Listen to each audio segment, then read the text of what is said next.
iki. Wah, boleh. Bagaimana kabarnya pagi hari ini?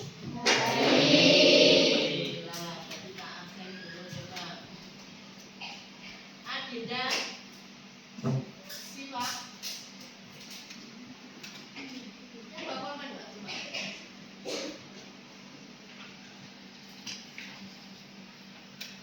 Afrazia.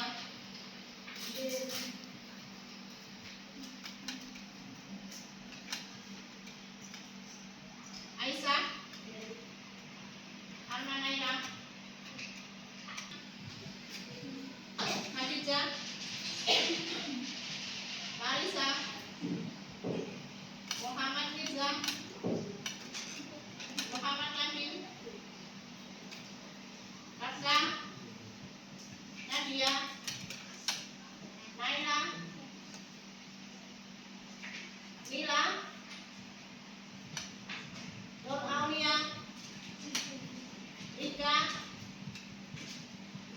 Sasa. Zahran. Alhamdulillah hari ini bisa masuk. Sebelum kita mulai pelajaran, seperti biasa coba kita ice breaking untuk tepuk semangat. Masih ingat tepuk semangat? Masih? 1, 2, 3. Bagus benar.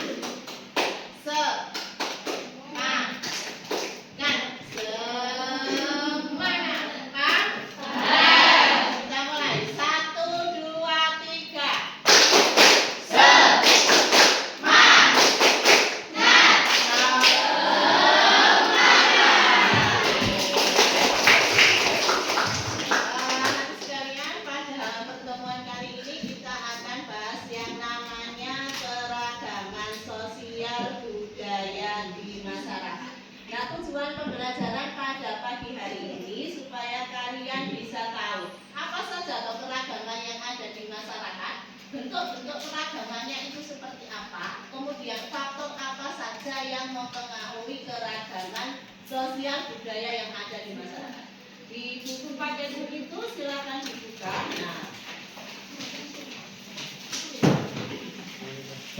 ada di masyarakat.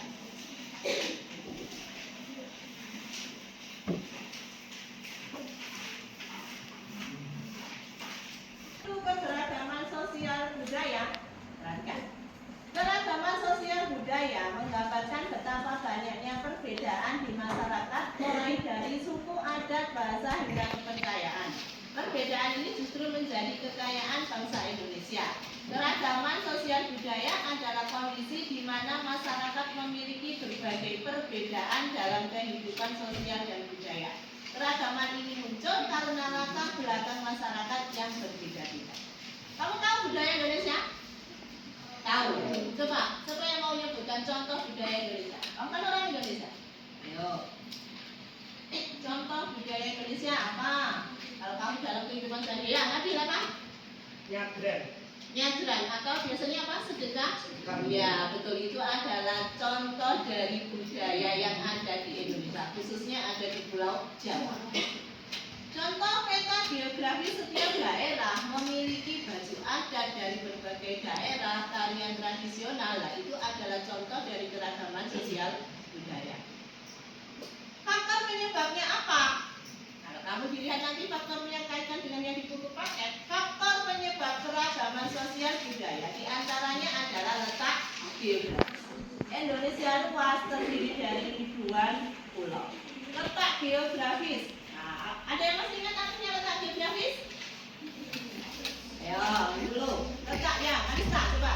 Letak geografis adalah suatu wilayah berdasarkan kenyataan yang ada di lingkungan. Iya, pintar sekali. Jadi letak geografis berdasarkan kenyataan yang ada di bumi. Jadi nanti tolong diingat-ingat kembali lagi ada letak geografis dan letak astrologis. Kemudian yang kedua ada sejarah, pengaruh kerajaan, penjajahan dan perdagangan. Interaksi sosial, hubungan.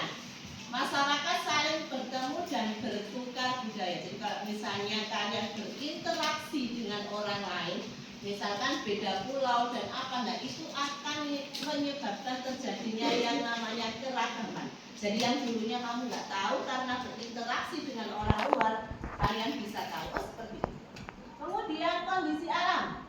Perbedaan alam mempengaruhi pola hidup dan budaya. Jadi kalau kamu lihat orang yang tinggalnya di daerah Indonesia, misalnya iklimnya tropis, dengan orang-orang yang ada di Eropa yang iklimnya dingin, itu akan mempengaruhi dari keragaman itu. Apa misalnya ya dari baju. Kalau orang daerah tropis kan nggak mungkin pakai baju yang tebal-tebal gitu. Nah, kalau orang yang di Eropa, nah itu baru budaya. Kemudian, nah ini contohnya di bawahnya. Masyarakat pesisir berprofesi sebagai nelayan, budaya melaut kuat. Orang yang geografisnya ya daerah pesisir, profesinya ada nelayan budaya. Ada yang mau menyebutkan lagi profesi orang yang tinggalnya di daerah pesisir. Ya, yang mau jawab? Yang daerah pesisir kira-kira profesinya apa saja? Nelayan. Coba lagi. Penanggaran garam. Terus pemandu wisata. Terus lagi. Ada lagi? Kamu tahu juga yang pernak-pernik itu? Ya itu adalah salah satu contoh profesi yang dilakukan orang-orang yang tinggalnya di pesisir. Nah ini munculnya keragaman seperti itu. Jadi kalau orang yang tinggalnya di pesisir dengan orang yang tinggalnya di dataran tinggi, maka akan muncul yang namanya keragaman. Bentuk-bentuk keragaman sosial. Ada bahasa, ada adat istiadat, kesenian, pakaian, agama dan lain-lain. Contohnya ada tari saman dari Aceh dan itu adalah bentuk-bentuk dari keragaman sosial budaya. Dan manfaatnya apa Bu? Manfaat keragaman sosial budaya memperkaya identitas bangsa. Jadi kalau misalnya kalian itu, oh budayaku ada ini, ada tari, ada makanan, ada itu memperkaya identitas. Oh itu dari Indonesia, makanan itu dari Indonesia. Itu memperkaya identitas. Meningkatkan kreativitas dan inovasi. Mendorong toleransi dan saling menghormati. Jadi kalau adanya perbedaan itu tidak justru memecah belah orang atau masalah, tetapi mendorong untuk bertoleransi. Oh ya budayaku seperti ini, budayaku seperti ini. Menjadi daya tarik wisata budaya. Festival Danau Toba, Festival Bali, nah itu akan menarik orang-orang supaya lebih atau berkunjung ke Indonesia karena adanya keberagaman di Indonesia. Apakah ada dampak negatif dari keberagaman? Keragaman juga dapat menimbulkan dampak negatif jika tidak dikelola dengan baik.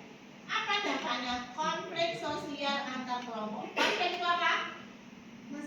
Masalah, permasalahan. Jadi akan muncul masalah kalau tidak saling menghormati. Diskriminasi antar suku.